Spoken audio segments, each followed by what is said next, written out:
আচ্ছা, তোমাকে যে পানিপথে প্রথম যুদ্ধ সম্বন্ধে রচনাটা লিখে নিয়ে আসতে বলেছিলাম, লিখে নিয়ে এসছো? হ্যাঁ স্যার, লিখে নিয়ে আসছি। रुको जरा सबर करो। ওই খাতা দাও দেখি। নাও খাতা। তুমি বলতে পারবে না? না স্যার, আমিই বলে দিন। ঠিক আছে, কি লিখেছো দেখি একবার। পানিপথের প্রথম যুদ্ধ 400 থেকে 500 বছর আগে হয়েছিল। তা ঠিক, তা ঠিক। তখন আমি, আমার মা, বাবা, দাদু, ঠাকুমা, এমনকি 14 গোষ্ঠীরও জন্ম হয়নি, তাই নাকি? হ্যাঁ, তাও ঠিক। স্যার। তবে এই যুদ্ধ খুব ভয়ঙ্কর ছিল। তা ছিল বাবু।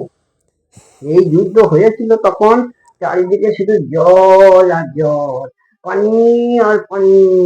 তাই নাম পানিপথের যুদ্ধ। হ্যাঁ, পানিতে সাঁতার কেটে আসবে আবার।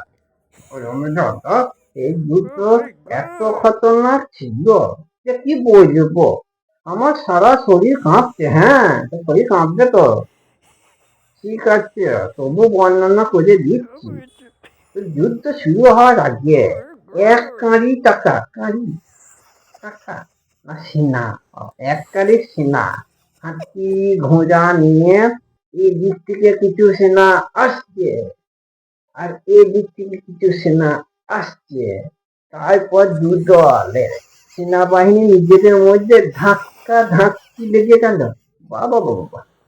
তারপরে তলোয়ার চলছে চপাচপ। বাবা বাবা।